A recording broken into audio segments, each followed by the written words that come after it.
Livro Natureza do Poder no primeiro link da descrição. Ser odiado por uma multidão de idiotas é o preço que eu pago por não fazer parte dessa multidão.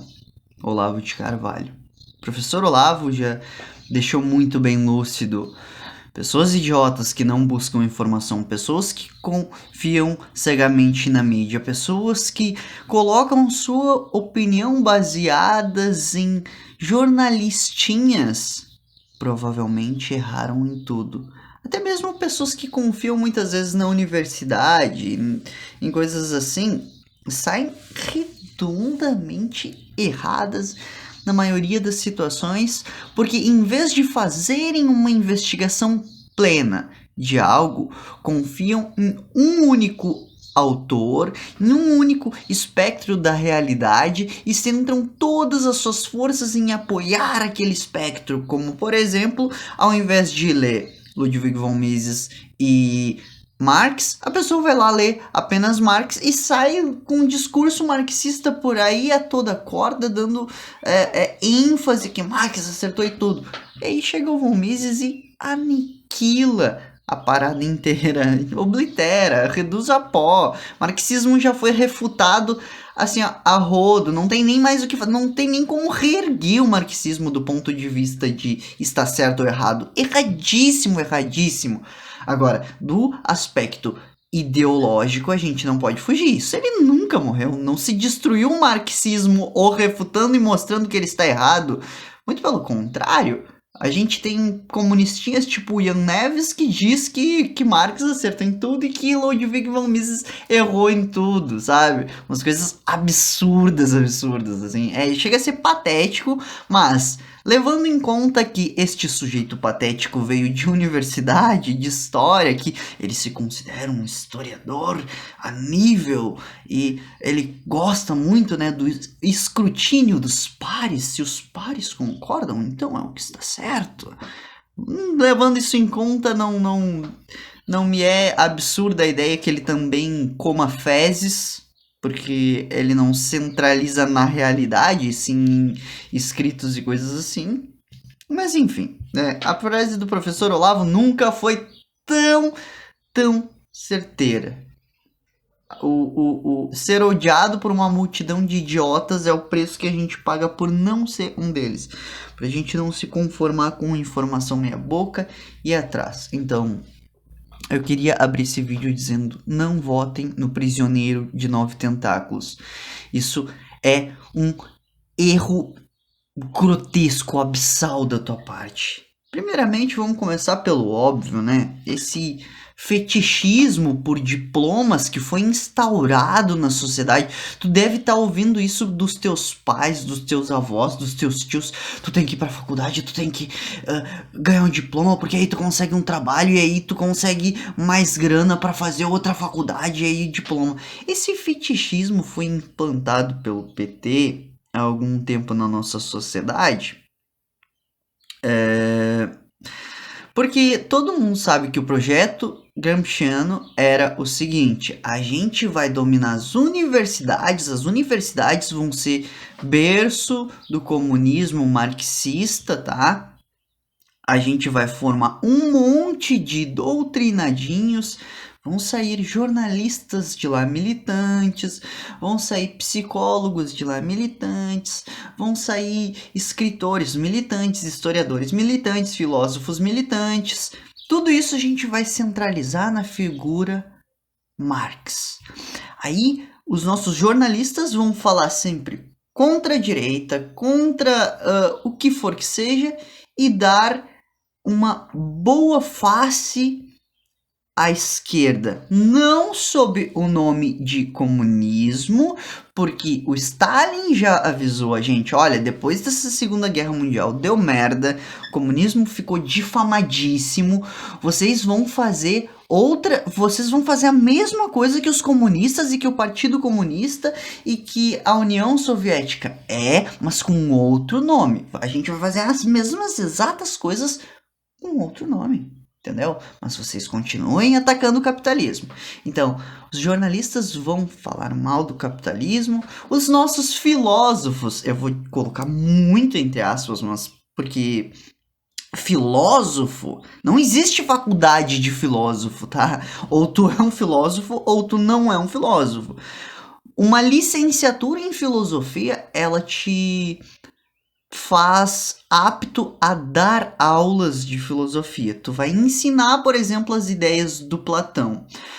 Um bacharel em filosofia não te torna um filósofo, te torna um historiador da filosofia. Ou seja, tu vai conhecer a história da filosofia para desenvolver os teus textos, para trabalhar com dados, etc. Agora, o que faz tu ser um filósofo mesmo, isso eu não vou saber falar. O professor Olavo era um filósofo, ele tinha ideias autênticas. Agora, por exemplo, Mário Sérgio Cortella, zero ideias autênticas. Tu pega o livro dele, Por que fazemos o que fazemos? A primeira coisa que ele faz é tirar Marx literalmente do orifício, da introjeção que colocaram nele na universidade. E é só isso, basicamente, não tem uma justificativa. Ele puxa qualquer tema, tipo assim, não, para ser um bom amigo, Marx diz que tal coisa.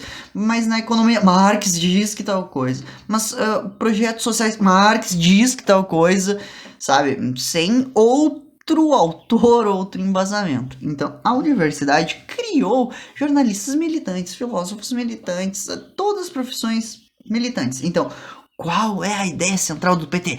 Vamos mandar todo mundo para a universidade. Diploma. Só vai conseguir emprego agora quem for para a universidade.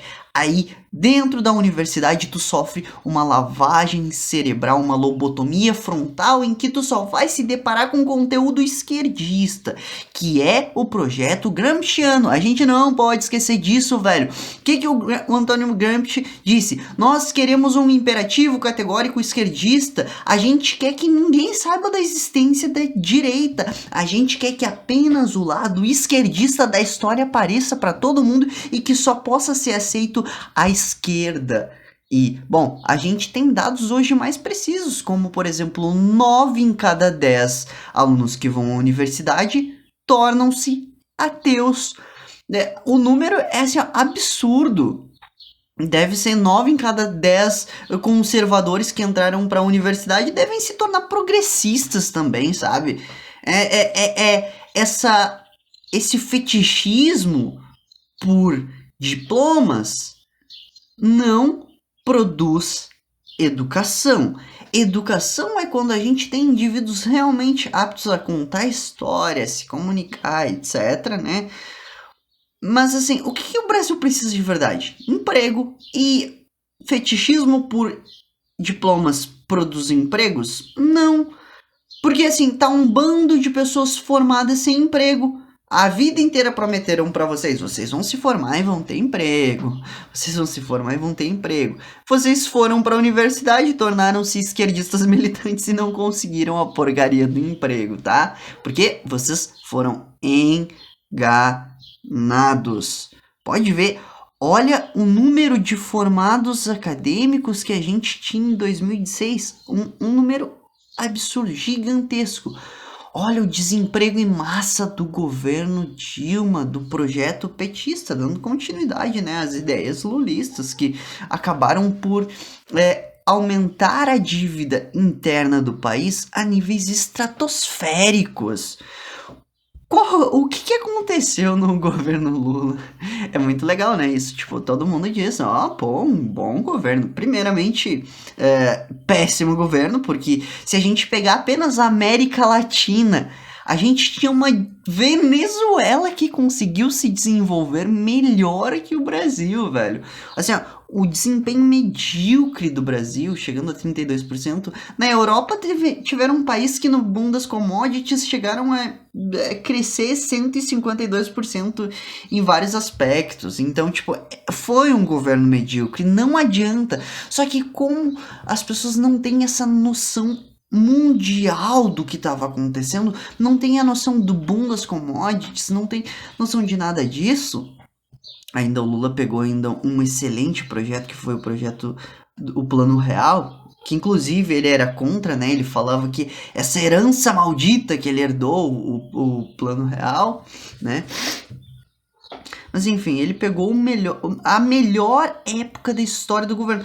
Podia-se colocar um macaquinho lá nessa época que o Brasil ainda cresceria. Por exemplo, a Venezuela conseguiu crescer nesse momento histórico. A Venezuela, onde hoje as pessoas têm que comer cachorro. Se tu escutar um cachorro na rua latindo na Venezuela, daqui a pouco sai um venezuelano na rua tentando caçar o cachorro para poder comer carne. Onde mês de salário tu consegue comprar um frango, velho. As pessoas têm que juntar salário para comer chocolate, tipo, anos de salário para conseguir comer um chocolate, pra te ter uma noção. E a Venezuela conseguiu crescer nessa mesma época que o Lula.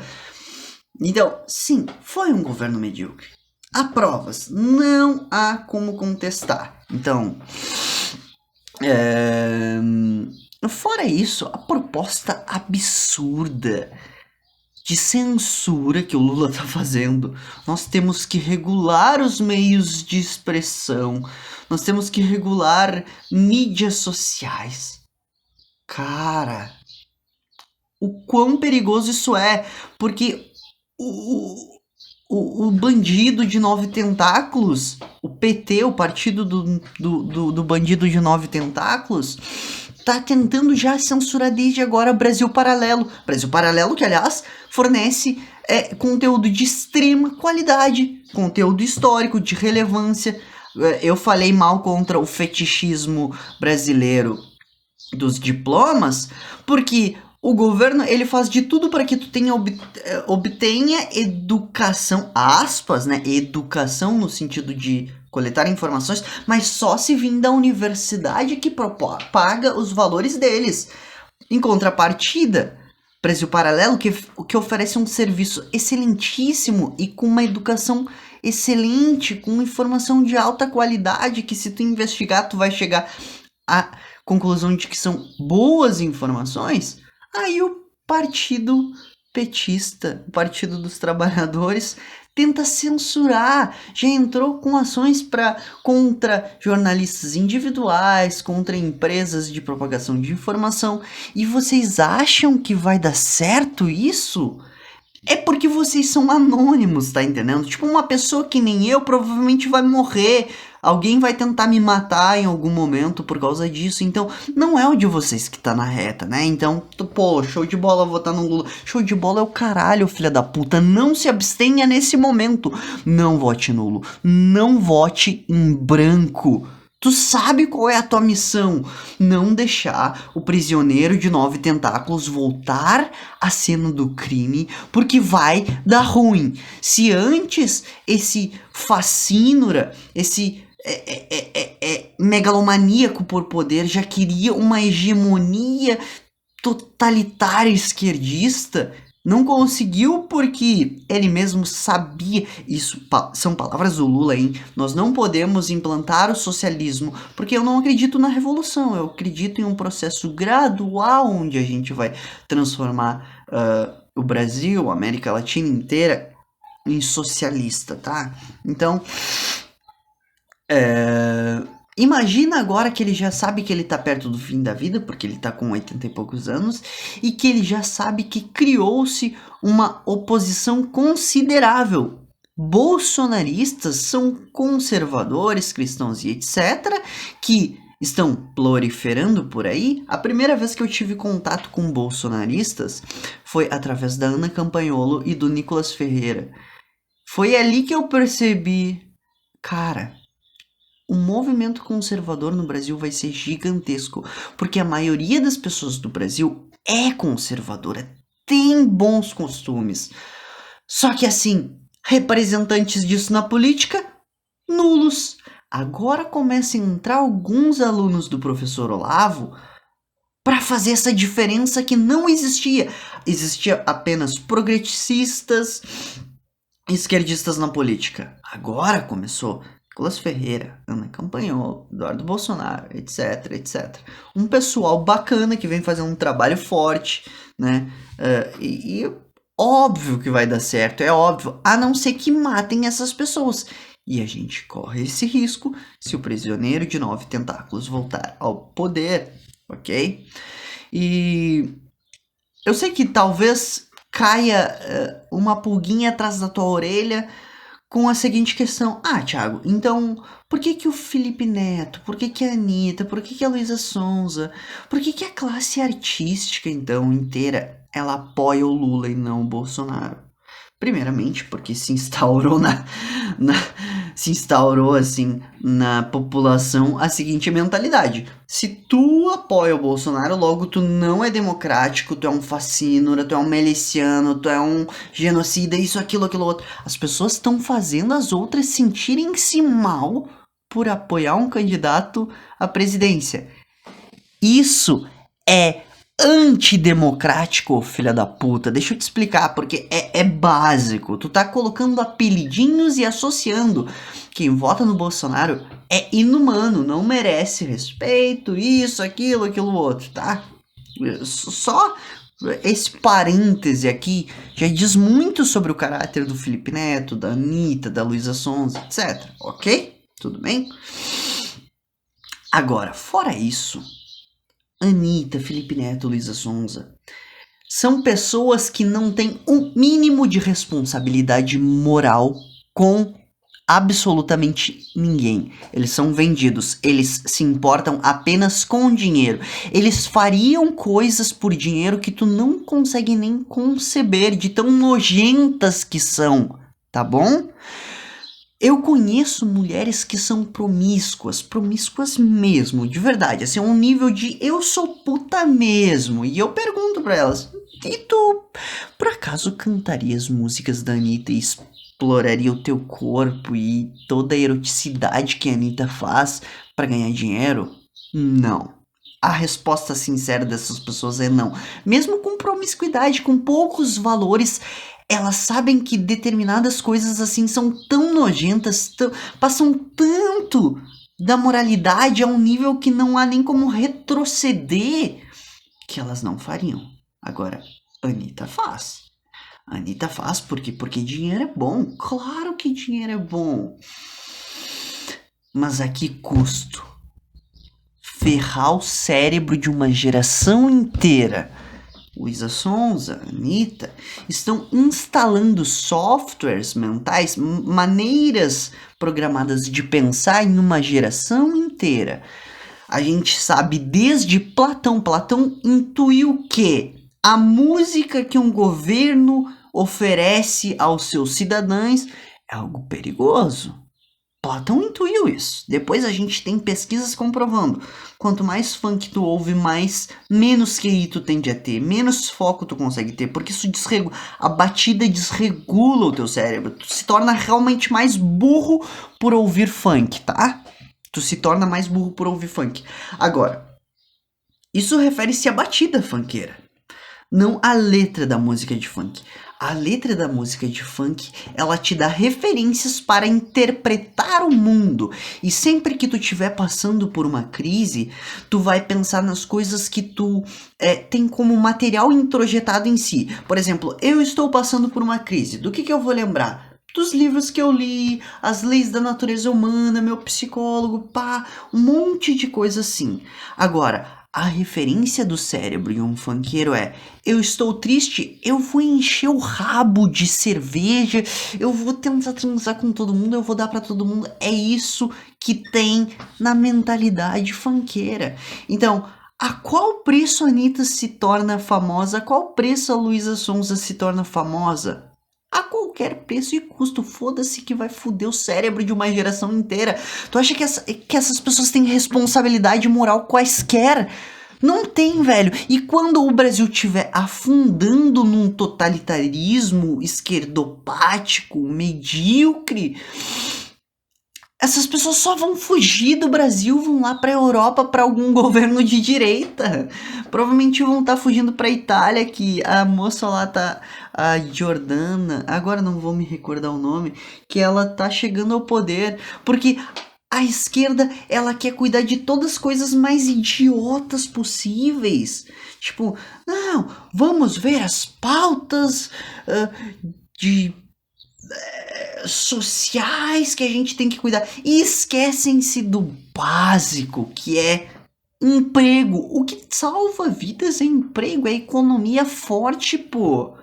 É aquilo que o professor Olavo já explicou. Não existia um público que precisava de renda antes da criação dessa renda. Esse público, antes da criação dessa renda, que tu ganhava algo totalmente gratuito do governo, só precisava de emprego para poder trabalhar e prosseguir na vida. Aí cria-se a renda. Agora, essas pessoas que usufruem dessa renda tornam-se militantes. Pessoas que dizem, não, mas eu não consigo trabalhar, então o governo tem que me sustentar.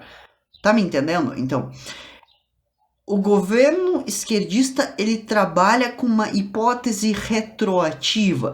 Primeiro a gente vai lançar algo que ninguém precisa para que aí as pessoas comecem a precisar e se encaixem nessa forma de pensar. Agora as pessoas se tornaram tão inúteis que realmente talvez não consigam processar uma ideia de ter um trabalho de 8 horas. É a famosa síndrome do Tico Santa Cruz, sabe? Aquele petista ferrenho que disse, infelizmente eu vivo em um país que se precisa trabalhar, precisa ganhar dinheiro e precisa se esforçar. O que tu queria, Tico Santa Cruz? Queria o quê? Ficar sentadinho na cadeira enquanto o governo te sustenta? Mas aí a humanidade acaba se isso acontecer. A gente vai ver de quê? De amor, transando um com o outro o tempo inteiro e se reproduzindo? É só isso? Pô, aí não dá, né? Enfim, eu espero que tu tenha entendido por que a classe artística inteira está com um prisioneiro de 9 tentáculos. É porque eles não estão nem aí. Provavelmente, aliás, ainda estão sendo pagos para fazer isso, tá? Provavelmente há um caixa 2, um esquema de corrupção, como é de praxe desses governos esquerdistas. A corrupção rói solta por aí, a gente sabe disso, né?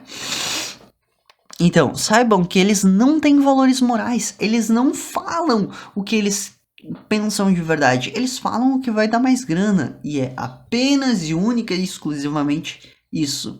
Enquanto pessoas como Nicolas Ferreira, Ana Campanholo, Bolsonaro declaram valores reais.